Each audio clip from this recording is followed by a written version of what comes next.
नमस्कार, मैं हूँ डॉक्टर सुहास। आज मैं जानकारी देने जा रहा हूँ अल्सरेटिव कोलाइटिस के फ्लेयर अप्स के बारे में। देखिए, बहुत सारे पेशेंट्स में अल्सरेटिव कोलाइटिस स्टार्ट हो जाता है। अल्सरेटिव कोलाइटिस में जो स्टेरॉइड्स खाते हैं या फिर जो बड़ी कॉमन मेडिसिन है मेसोकॉल नाम की, उसको खाने के बाद उनकी जो फ्रीक्वेंसी ऑफ मोशन है या फिर ब्लीडिंग फ्रॉम स्टूल है, ये कम होना शुरू हो जाती है। पर ये कुछ समय बाद इमीडिएटली फ्लेयर अप के तरीके से, मतलब फ्लेयर अप होने की वजह से बड़े ज़्यादा एग्रीवेट हो जाते हैं और अल्सरेटिव कोलाइटिस के पेशेंट को फिर से diarrhoea, thick stools, burning sensation, abdominal pain और समटाइम्स ब्लीडिंग, ये सारी समस्या फिर से शुरू हो जाती है। ये मल्टीपल जब फ्लेयर अप्स हो जाते हैं तब पेशेंट का डोज हमेशा बढ़ता है। समटाइम्स इस कंडीशन में स्टेरॉइड्स का भी डोज बढ़ाना पड़ता है या फिर मेसोकॉल का भी डोज आपको बहुत समय पे बढ़ाने की जरूरत पड़ सकती है। इस कंडीशन में अगर आयुर्वेदिक मेडिसिन जो कि बड़ी ही साइंटिफिक वे से उसकी कूलिंग एंड एस्ट्रिंजेंट प्रॉपर्टी की वजह से बड़ा इफेक्टिवली अल्सरेशन को हील करने में हेल्प करती है।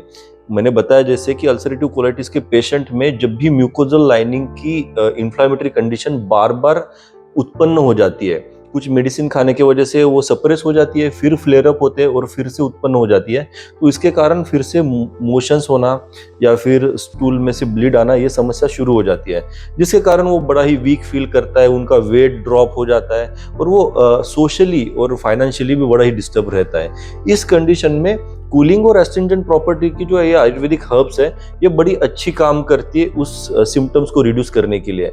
और उसी के साथ साथ आयुर्वेद में बताएगी पंचकर्मा की मुख्य थेरेपी पिच्छा बस्ती उस अल्सरेशन के साइट के ऊपर डायरेक्टली एक्ट करके इफेक्टिवली उसको अल्सरेशन को हील करने के लिए मदद करना शुरू कर देती है। मेजर प्रॉब्लम क्या है अल्सरेटिव कोलाइटिस के पेशेंट्स में, जब भी वो कोई भी मेडिकेशंस लेते हैं उसके कारण उनकी जो सिम्टम्स है वो सप्रेस तो जरूर हो जाते हैं, पर कुछ समय बाद because of the dietary and lifestyle की जो बदलाव करने चाहिए उनके, वो ना करने के वजह से फिर से फ्लेयर अप्स उत्पन्न हो जाते हैं। उस फ्लेयर अप्स के कारण उनको फिर से ये सिम्टम्स फिर से शुरू हो जाते हैं। इस कंडीशन में आयुर्वेदिक जो पंचकर्मा थेरेपी है उसमें जो बताएगी पिच्छा बस्ती है, मोचरस बस्ती है या फिर मात्रा बस्ती है, जिसमें मेडिकेटेड ऑयल्स का इस्तेमाल किया जाता है, वो उस म्यूकोजल लेयर की इन्फ्लेमेटरी कंडीशन रिड्यूस करना स्टार्ट कर देती है। We can say epithelial cells जहाँ पे इम्पैक्टेड है या फिर इपिथेलियल सेल्स जहाँ पे अफेक्ट कर चुके हैं, उस जगह को उसको हील करने की कोशिश आयुर्वेदिक पंचकर्मा थेरेपीज करती है।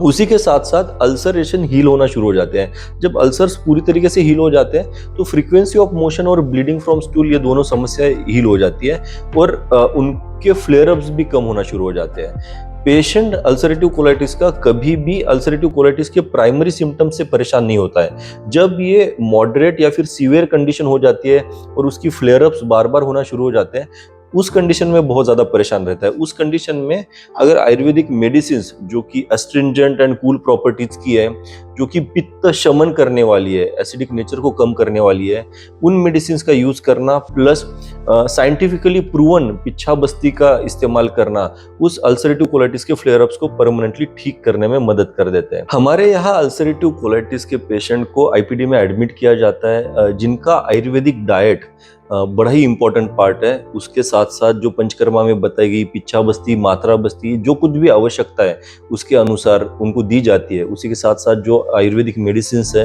जिनकी प्रॉपर्टी बड़ी एस्ट्रिंजेंट और कूल है, जो अल्सर को हील करने में मदद करेंगी, ऐसी क्लासिकल मेडिसिन का हम यूज करते हैं, जिसके कारण उनका अल्सरेटिव कोलाइटिस हील होना शुरू कर देता है। अगर आपको भी अल्सरेटिव कोलाइटिस है या फिर फ्लेयर अप्स हो रहे हैं तो आज ही मुझसे कमेंट करके अपने क्वेश्चंस पूछ सकते हैं या फिर नीचे दिए गए नंबर पे कॉल करके मेरी कंसल्टेशन आप बुक कर सकते हो। धन्यवाद।